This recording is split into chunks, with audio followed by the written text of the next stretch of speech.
Assalamualaikum warahmatullahi wabarakatuh. Saudara, kembali lagi berjumpa dalam program Sapa Kasel, dan di pagi hari ini kita akan berjumpa kembali dan diskusi atau talk show bersama Kepala Balai Pengelola Transportasi Darat Wilayah 15 Kalimantan Selatan. Selamat pagi Bapak. Selamat pagi, Mas. Dan di samping kami juga sudah hadir dari Dinas Perhubungan Provinsi Kalimantan Selatan, Bapak Mutakin. Assalamualaikum Bapak. Waalaikumsalam. Selamat pagi. Selamat pagi. Ya, Pak, kami mengundang Bapak untuk kita berbicara tentang berkaitan dengan arus mudik, karena ada perbedaan nih Pak. Tahun kemarin dengan tahun yang sekarang itu sudah pasti berbeda. Kalau tahun kemarin ada pandemi, kalau tahun sekarang sudah tidak ada pandemi. Bagaimana antisipasi supaya tidak terjadi ledakan atau bagaimana seperti itu? Ya, baik. Terima kasih. Kami dari Balai Pengelola Transportasi Darat Wilayah 15 Provinsi Kalimantan Selatan ini sesuai tupoksinya adalah melakukan pemindahan dan penyelenggaraan angkutan antar provinsi, Pak. Jadi baik itu berbasis jalan raya maupun penyeberangan, dan juga tentunya pembinaan terhadap jalan nasional. Oke. Nah, jadi pertama mungkin saya sampaikan terkait dengan yang berbasis jalan raya. Kita punya terminal Gambut Barakat, terminal tipe A. Ini adalah tempat pemberangkatan bus antar kota antar provinsi atau AKAP. Nah, ini jadi memang sebagaimana disampaikan Pak Endra tadi, pasca COVID, apalagi ini tahun kedua, ya sebagaimana kebijakan nasional, ya bahkan mengatasi memprediksi perkiraan euforia orang mau arus mudik dan arus balik. Bahkan Pak Menteri Perhubungan mengajukan dengan Pak Kapolri mengajukan perpanjangan libur ini ya sampai tanggal 19 yang tadinya kan sudah keluar juga ketetapannya. Nah, ini tentunya mengantisipasi itu kami dari terminal Gambut Barakat antisipasinya menyiapkan 67 armada, Pak. 67 armada, di mana memang ini cuma ada dua tujuan ya, Kalimantan Tengah, Palangkaraya, dan Kalimantan Timur ya, Balikpapan, Samarinda. Nah, ini memang kalau sehari-hari load factor dari bus-bus itu kurang lebih 50%. Nah, ini dengan kenaikan prediksi angkutan lebaran ini, ya mungkin sekitar memang antar kota antar provinsi tidak signifikan untuk yang berbasis jalan raya. Paling sekitar 2% kalau dari data kami, data empiris. Nah, ini tentunya dari armada yang ada masih terantisipasi ya, dengan kapasitas angkut yang ada. Ya, mungkin kalaupun ada lonjakan tidak menambah trip mungkin, tapi seandainya kalau diperlukan itu masih memungkinkan adanya penambahan trip. Palangkaraya ini kalau nggak salah 7 trip sehari. Kalau untuk ke Kalimantan Timur, yang ke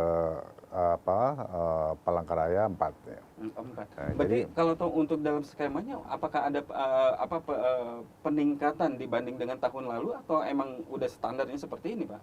ya, jadi memang karakteristik Kalimantan Selatan, sebagaimana saya sampaikan tadi, saya tahun ketiga bertugas di sini. Nah, memang kalaupun ada lonjakan tidak signifikan untuk angkutan jalan ya. Untuk angkutan jalan. Nah, mungkin kita bisa bandingkan nanti kalau mungkin di bandara dan Pelabuhan Trisakti. Ya, karena, tapi biasanya ada dampak nggak, Pak? Tidak terlalu. Tidak terlalu dampak. Ya, itu tadi dari selisih rata-rata harian kita yang rata-rata load factor bis itu 50-60% saja. Kalaupun ada lonjakan yang cukup besar, itu kapasitas yang ada itu masih mencukupi. Kapasitas masih mencukupi ya? Iya, dan memang kami juga berkoordinasi dengan Disub untuk pergerakan lokal ya. Kalau yang Trans Banjar Bakula sudah ada bis by the service. Nah, yang untuk pergerakan lokal tentunya dari data-data dari Disub, koridor-koridor mana yang jadi perhatian, dan kelihatannya memang dari 2 kali lebaran ini yang ramai itu malah tempat-tempat wisata. Dan karakteristik jalan nasional di Kalimantan Selatan ini hanya 3 jaringan utama. Yang ke utara ke Tabalong Tanjung menuju Kalimantan Timur, yang ke timur arah Batu Licin, ya. Nah, ini juga ke Kota Baru, dan bisa juga ke Kalimantan Timur. Yang ke barat itu ke Palangkaraya, hanya 4 jam, 1 jam sudah sampai perbatasan. Nah, kami melakukan karena itu jalan nasional melakukan traffic counting. Nah ini memang dari data itu ada kita klasifikasikan yang masuk, yang menuju kota Banjarmasin maupun yang keluar. Nah ini memang yang masuk, prediksi kami mengalami kenaikan 34% kira-kira. Sedangkan untuk yang keluar Banjarmasin itu kenaikannya 19%. Itu data lalu lintas. Nah, sedangkan jasa public transport, seperti yang saya sampaikan tadi, kapasitas kita dari bis akap yang ada, itu masih sangat mumpuni lah untuk mengantisipasi kalau adanya berarti lonjakan. masih sangat memenuhi ya seperti Ya. itu ya untuk menampung kemudian untuk mobilisasi Ya. pergerakan dari penumpang dari Kalimantan Selatan Ya. ke Kalimantan Timur ataupun Kalimantan Tengah seperti Ya, itu. betul. Kita tahan dulu Pak. Kita akan kembali saudara setelah jeda iklan berikut ini.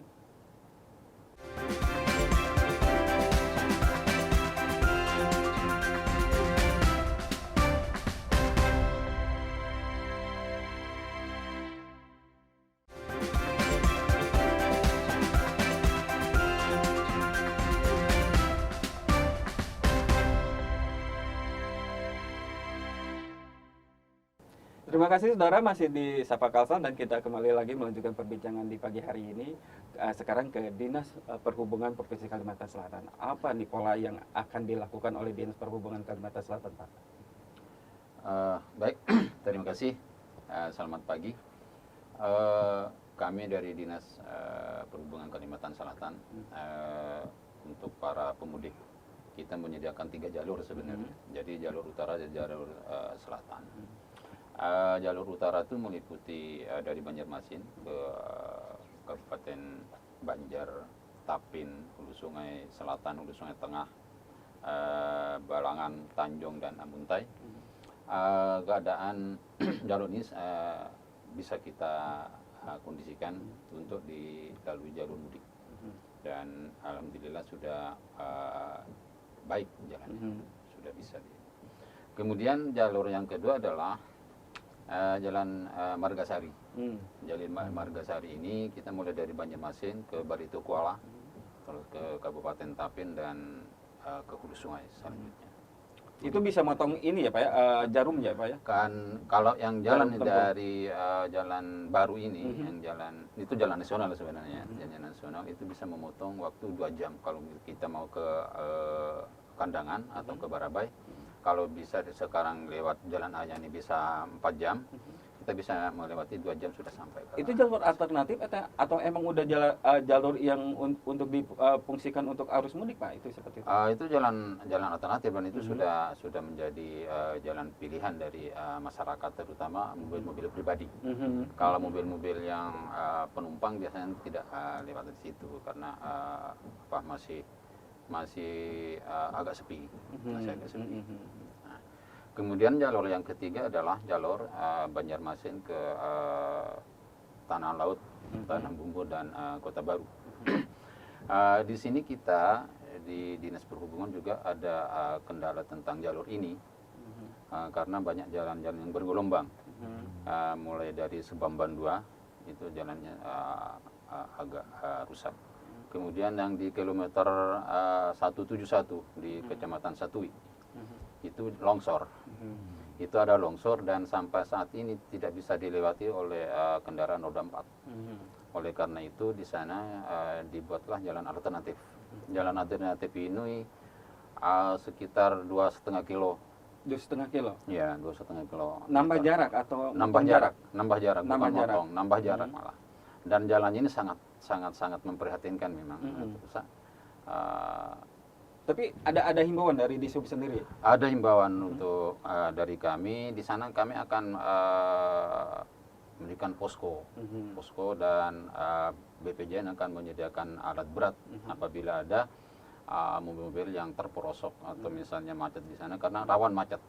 Kalau sudah ada insiden di situ, macetnya sangat luar biasa, karena satu-satunya jalur yang bisa kita lewati hanya di situ, yang jalan alternatif ini. Ada potensi titik kemacetan di mana aja Pak untuk wilayah Kalimantan Untuk Selatan kemacetan kita potensi untuk yang ke hulu sungai mungkin di daerah Tapin. daerah Tapin. Daerah Tapin karena jalannya sempit. Jalannya sempit. walaupun sekarang ada pelebaran, tapi kan belum maksimal karena ini jalan tua, ini kan jalan lama, jadi Jalan lama, ya. pelebaran hanya bahu jalan yang diperbaiki, bukan menambah jalan lagi, hanya bahu jalan yang diperbaiki. Kemudian yang ke arah dari arah selatan yang menuju Kota Baru, titik macetnya ada di Pasar Tumpah yang di Bati-Bati. Itu di sana ada. Kadang-kadang pada mendekati hari Lebaran ini banyak yang masyarakat yang berjualan yang sebelumnya belum berjualan, tidak berjualan, tapi pada saat ini ya berjualan online. Yang kemudian titik macetnya ada di kilometer 171. Itu di daerah mana, Pak? Di daerah Sungai Danau. Di situ rawan macet. Kemudian rawan macetnya juga di daerah-daerah yang dekat dengan pariwisata pantai, mesti di Asam-Asam. Di Asam-Asam itu rawan macet karena di sana banyak wisata pantai. Jadi misalnya kayak Pantai Asmara misalnya. Itu dari titik kemacetan itu ada ini nggak, Pak? Ada jalur alternatif untuk menghindari kemacetan itu sendiri? Tidak ada jalur alternatif karena kita hanya satu-satunya jalan kan. Satu-satunya jalan. Selatan. Oke. Tapi mungkin dari kalau misalkan kemacetannya ada di Tapin itu bisa melewati Margasari mungkin seperti itu. Margasari. Kalau yang ke Hulu Sungai bisa Margasari, atau di Tapin itu kan ada dua jalur juga, ada jalur dalam, ada jalur luar. Jalur itu melewati jalan kabupaten, itu jalur luar melewati Bundaran. Nah, itu bisa kita Tapi itu udah masuk di dalam kota ya, Pak? Udah masuk dalam kota. Tapi kalau misalkan di luar kotanya itu agak-agak ini ya, Pak, agak jadi PR ya, Pak, mungkin seperti itu. Betul. Juga di sebelum rantau itu juga ada potensi kemacetan, dan jalannya juga bergelombang, walaupun aspal tidak rusak tapi tetap bergelombang jalannya. Nah, di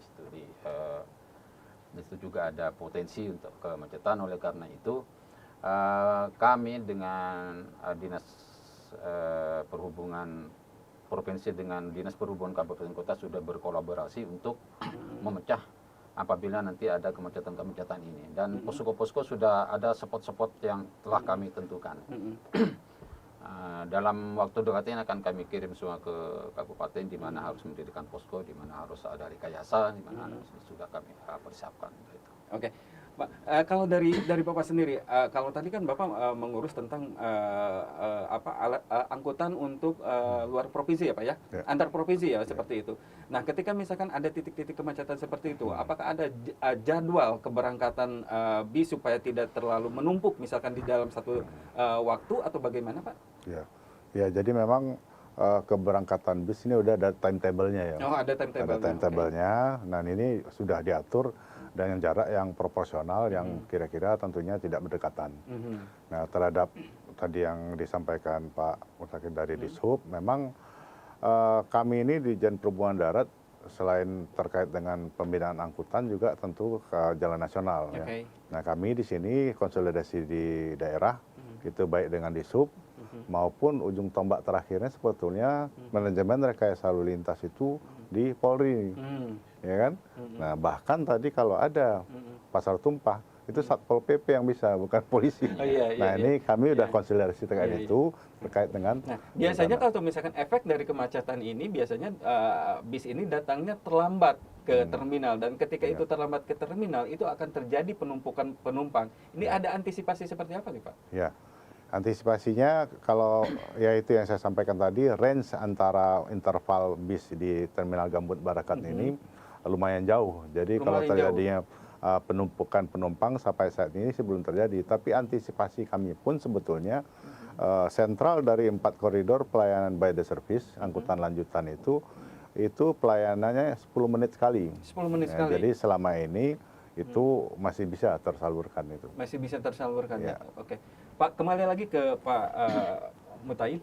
Kalau tadi kalau kalau misalkan di Tapin itu ada jalur alternatif dari ke Margasari gitu, seperti itu. Tapi kalau misalkan untuk jalurnya tanah laut seperti itu, kemudian juga masuk ke Tanah Bumbu, itu kan satu jalur ya, Pak ya, tidak ada alternatif pilihan nih yang ke sana gitu, seperti itu. Ini antisipasinya gimana, Pak? Kayak misalkan tadi nih ada Pasar Tumpah, kemudian juga emang siapa sih harus yang melakukan hal itu gitu ya, seperti itu untuk mengamankannya? Pertama kita harus koordinasi secara instan dengan pemerintah kabupaten kota untuk meminimalisir untuk ini, untuk yang pasar tumpah nih. Pasar tumpah. Nah kemudian pasar tumpah biasanya kan terjadi pada sore hari. Nah ini kami menghimbau kepada dinas perhubungan kabupaten kota untuk bagaimana mengatur jalan yang ada pasar tumpahnya agar pasar itu tidak sampai memakan jalan. Iya, tidak masuk ke jalan ya Pak ya. Jalan utama. Itu. Kemudian kalau yang di titik-titik lain kita pasti kita lakukan, misalnya ada kontraflow misalnya, itu pasti kita lakukan kalau misalnya kemacetan total bisa terjadi. Atau misalnya kalau ada jalan alternatif merekayasa lalu lintas pasti kita lakukan, dan itu sudah kami antisipasi di mana-mana titik-titik yang sekiranya ada kemacetan itu akan kami lakukan kajian untuk melakukan rekayasa lalu lintas. Oke, menarik ya Pak dengan rekayasa lalu lintas dari Provinsi Kalimantan Selatan ini. Kita kembali saudara setelah jeda iklan berikut ini.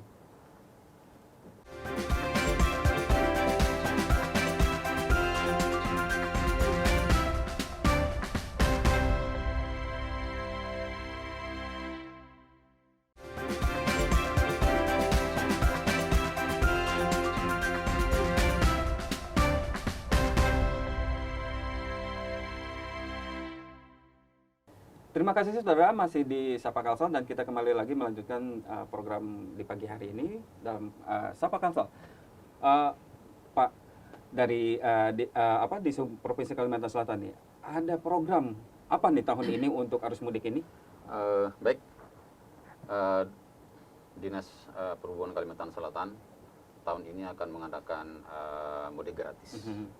Dengan transportasi pakai mobil highest yang 15 sampai 17 seat di sana. Sebanyak 54 armada yang kami siapkan untuk ke semua kabupaten kota se-Kalimantan Selatan. Jadi itu akan dilaksanakan mulai tanggal 19 April 2023. Untuk bagaimana cara teknis nanti pendaftarnya sementara ini akan kami kaji, apakah nanti melalui online atau langsung misalnya ke terminal kilometer 6 misalnya. Ini masih belum di ini. Nah, kemudian kita menghimbau kepada masyarakat yang akan menggunakan mudik gratis ini agar tetap dengan syarat-syarat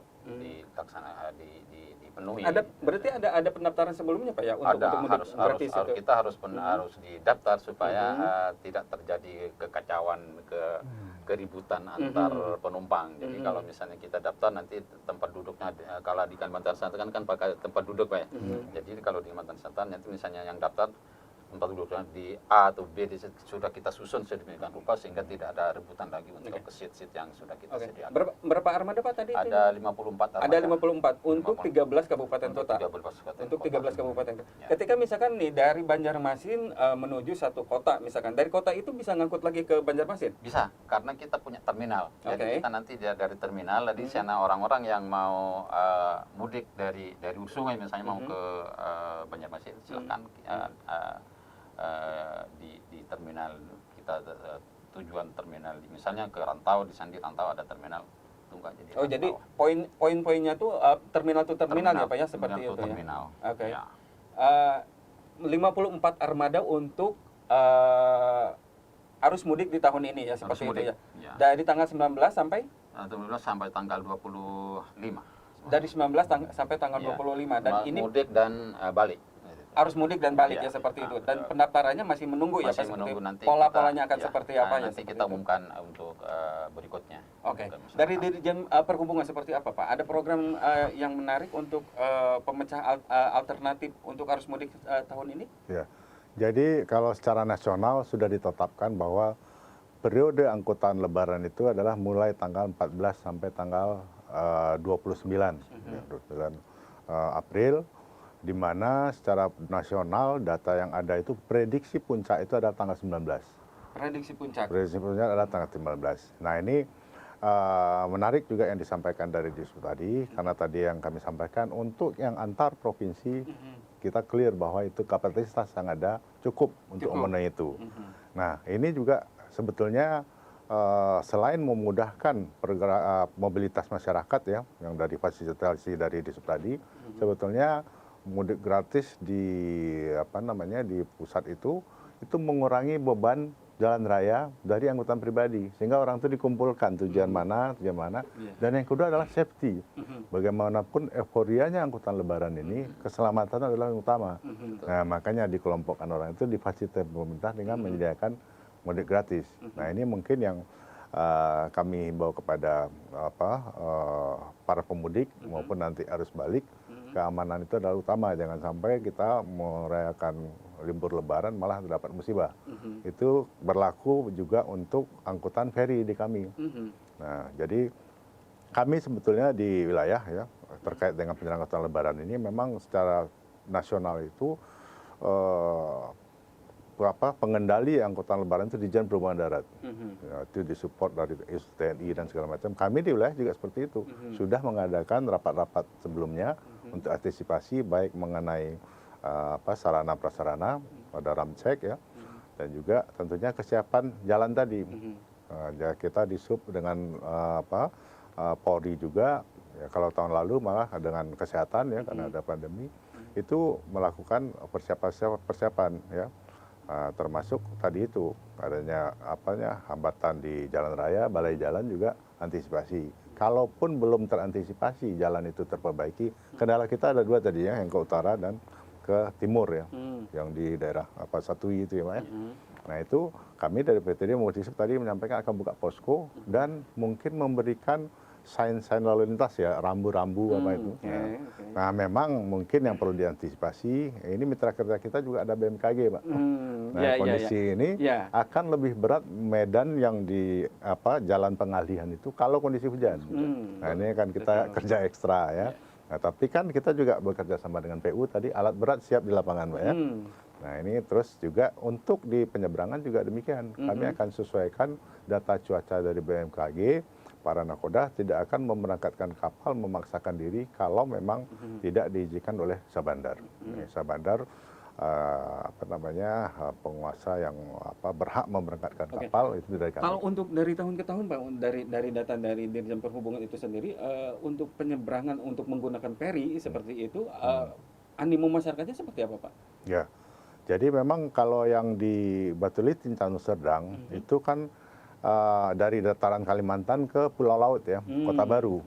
Nah ini juga itu yang menjadi konsentrasinya Pak ya? Ini pergerakan lokal. Oke, pergerakan Jadi lokal. dari 9 kapal yang ada di situ ya, itu 8 kapal, 5 dari SDP, 3 dari swasta. Itu dengan periode 1,5 jam pemberangkatan itu masih memenuhi, yaitu tadi karena hanya melayani pergerakan lokal. Bahkan di situ tidak semua kapal dioperasikan, hanya 6, 3 cadangan. Nah ini sama dengan di bis akap tadi, kapasitas yang tersedia sangat mampu mengantisipasi kalau terjadi lonjakan. Nah tadi yang saya sampaikan paling naiknya 9-10%. Untuk kelaikan bisnya sendiri bagaimana? Apakah sudah dilakukan pemeriksaan atau bagaimana? Untuk kelaikan bis itu dilakukan ramcek, itu sudah perintah dari pusat juga sudah dilakukan. Jadi termasuk yang semua bis yang masuk terminal Gambut Barakat itu kita lakukan ramcek. Tapi karena tadi ada bis antar provinsi ini kan ada yang di terminal di Kalimantan Tengah, ada yang di Balikpapan atau Samarinda. Di sana pun dilakukan. Jadi kalau dia sudah dinyatakan layak jalan, kita nggak melakukan lagi. Tapi secara umum untuk menjamin keselamatan, kelaikan penggunaan angkutan jalan, semua bis kita lakukan ramcek, termasuk bis pariwisata yang ada. Bis pariwisata akan ditambahkan atau emang mau dioperasikan di arus mudik itu Pak? Atau tidak. Bis yang reguler aja yang reguler. Ya, tapi kan tetap ada perjalanan-perjalanan di luar trayek yang biasa kan. Charter segala macam itu juga jadi perhatian kita. Jadi overall semuanya itu sudah ready ya Pak ya? Dari bisnya, kemudian dari kondisi jalannya juga, dari personilnya seperti apa? Personil kami ada 4 titik ya untuk melaksanakan pemantauan arus lalu lintas, itu siap Pak. Udah siap ya? Dan juga ada malah kita ikutkan di posko terpadu. Posko terpadu itu dari semua unsur baik Polri, ada bantuan TNI Polri juga ya dari Dishub dan BPTD. Baik, terima kasih Bapak-Bapak. Dengan diskusi ini mudah-mudahan bisa mendapatkan informasi nih bagi masyarakat yang akan melakukan mudik di tahun ini. Demikian saudara, perbincangan di pagi hari ini, kita akan kembali di program selanjutnya. Sampai jumpa.